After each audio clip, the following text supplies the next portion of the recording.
leaders need to model behavior, like parents need to model behavior. So, for example, I'll give you a company says, we believe in integrity and always telling the truth, and then the phone rings, and an assistant picks up the phone, and the executive says, "Tell him I'm not in." Well, congratulations, you've just sanctioned lying. And so it's one thing to write it on the wall, it's another thing to actually practice the thing that's written on the wall.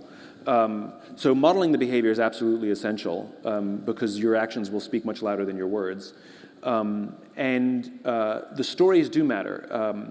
Stories are much more powerful than statistics. What did Stalin say? I'm quoting Stalin. The death of one man is the death of one man is a tragedy. The death of a million is a statistic. Interesting. I think he said it the other way around. The death of a million men is a statistic. The one of them is a tragedy. And I'll give you a real life example, just to put it into.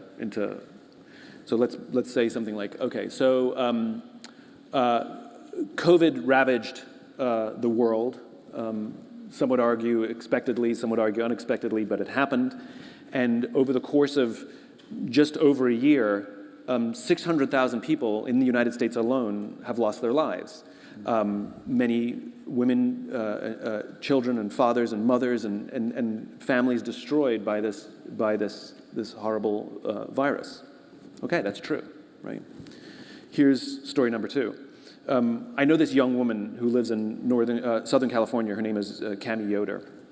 Cami was driving home from work one day, and she turned the corner and came upon a car accident that had just happened. The ambulance hadn't arrived yet. A 17-year-old driver accidentally hit an 18-year-old pedestrian with her car. The girl was lying on the street, one of her legs at an uncomfortable angle, a 90-degree angle. Cami pulled over her car, got out. Thank goodness she actually knows basic first aid. She performed CPR on the young girl to keep her alive until the paramedics arrived. Eventually the paramedics came, they took over from Cami, and they took the girl to the hospital.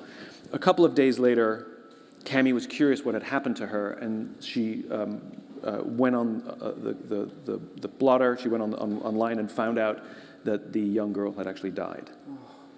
Which was more powerful to you, the death of 600,000 people or the death of one young girl in California? The second. And the second one gave you goosebumps. The first one didn't. And that's the point, which is, what's the difference between 500,000 people dead or 600,000 people to 650,000 people dead? It emotionally moves us zero. But when you tell the story of a person who is an example of what happens, if we tell the story of one death of COVID and how it's affected that family, the emotional impact is vastly more powerful than simply relaying statistics and numbers. And so yes, I do believe that part of being a good leader is not just the intent, but part of good leadership is the ability to communicate. Those things I think are inextricably linked. And learning how to tell a story, quite frankly, that captures the value of your work. Because people can relay those stories much easier than they can relay or remember the statistics. Throughout the organization. Throughout the organization. Story gets passed down, Correct. sometimes generations. Generationally. And great organizations, like great cultures, have myth. There's stories that have been passed down generations in nations about the founding. Yeah. The Marine Corps celebrates their birthday every year. There's debate whether that's actually even their birthday or not. It doesn't even matter, right? And it becomes part of the culture. These stories become ingrained. George Washington and the cherry tree. Yeah, was it a cherry tree? Yeah. They become ingrained in the fabric of the nation. So too do they become ingrained in the fabric of the company. And like religion, like anything, it's the stories that capture the morals and values much better than just writing them on the wall.